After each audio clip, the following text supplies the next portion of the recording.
Maintenant, la colonne est chaude. Vous pouvez voir que la température de tête a augmenté et que la température de réacteur a augmenté aussi. Je vais pouvoir commencer à soutirer. Dans un premier temps, je ferme la vanne en bas du décanteur Florentin.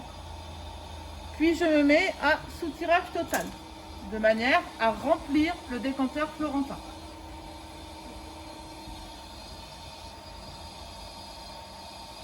Lorsque l'interface commence à être un peu haut, cela signifie que je vais réintroduire à l'intérieur de la colonne la phase lourde. Il faut donc que je descende l'interface. Pour cela, je vais soutirer une partie de la phase lourde en ouvrant cette vanne-là. Et laisser le décanteur Florentin continuer à se remplir. Si je vois que l'interface n'est pas régulière, qu'il y a énormément de troubles autour, je vais pouvoir régler l'arrivée du liquide qui alimente le décanteur Florentin en utilisant un taux de reflux. Donc, pour régler le taux de reflux, je me place sur reflux total. Je règle un temps de reflux. Je vais mettre par exemple 3. Je règle un temps de soutirage. Je vais mettre par exemple 1.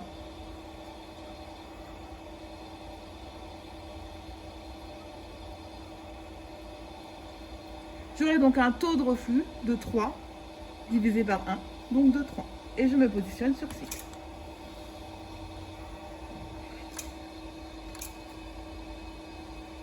Ce qui me permet, sur la vanne qui se situe là-haut,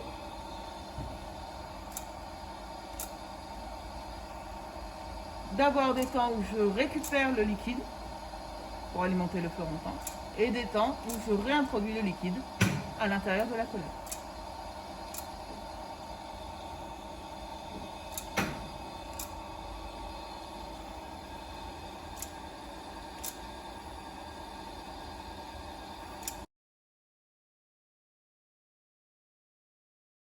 Si je vois que le mélange monte trop dans le réacteur, immédiatement je coupe la chauffe.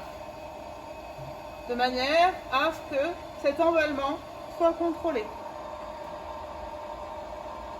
Lorsque la chauffe est calmée, je rouvrirai la chauffe, mais un tout petit peu moins.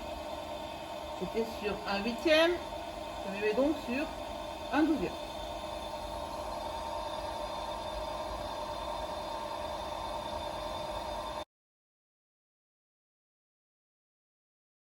Maintenant que l'hydrodistillation est terminée, ce que je visualise sur le décanteur Florentin.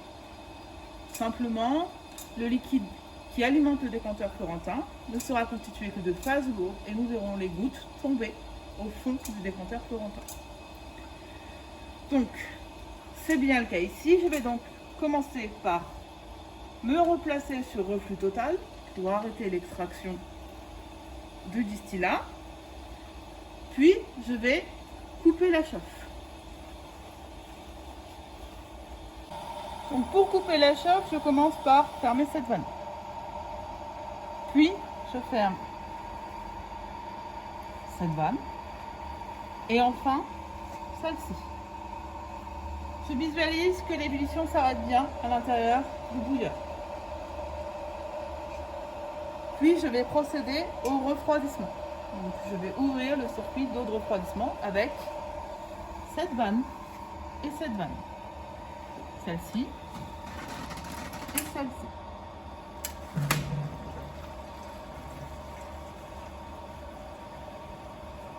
Pendant le refroidissement, nous allons récupérer les différentes phases, c'est-à-dire l'hydrolat, la phase lourde, et l'huile essentielle, la phase légère. Pour récupérer l'hydrolat, j'ouvre cette vanne en vérifiant la position de l'interface.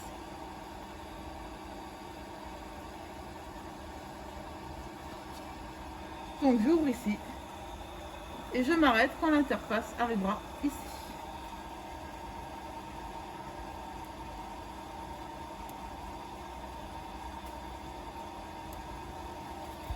J'ai ici mon hydrolat. Je veux mettre ici l'huile essentielle.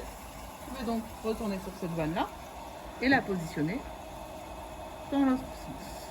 Puis j'ouvre la vanne et je récupère mon huile essentielle que je vais récupérer dans les deux flacons prédéterminés sont ici. Hydrolat.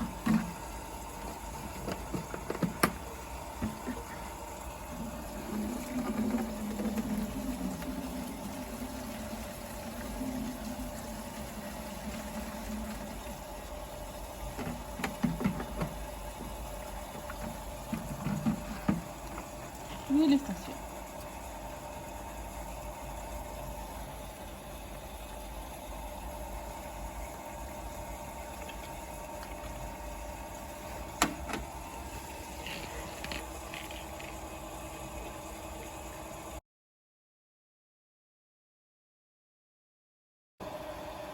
Donc le réacteur a été refroidi.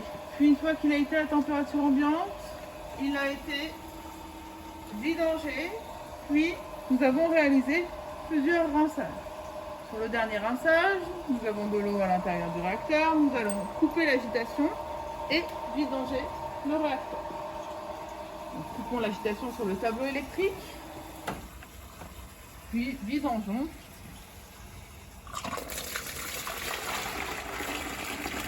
Ici. Nous réalisons autant de rinçage que nécessaire pour que le réacteur soit, que l'eau qui sort du réacteur soit limpide et transparente.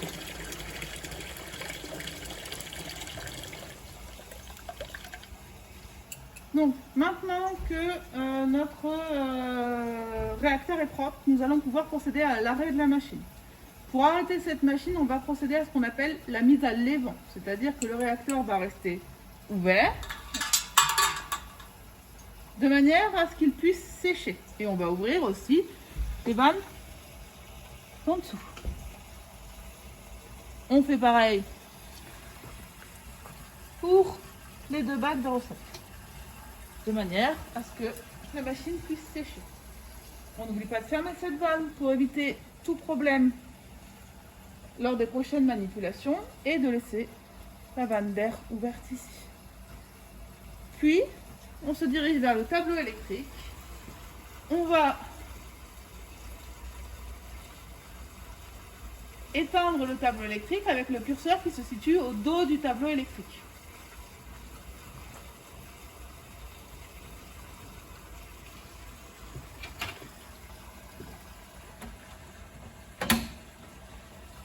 Et enfin, on coupe l'eau de refroidissement qui se situe en bas.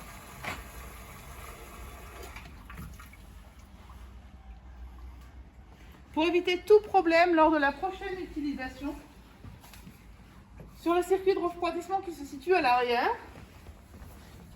je vais positionner les vannes comme ceci. Aucune circulation ne peut se faire dans la double enveloppe lorsque l'appareil est à l'arrêt.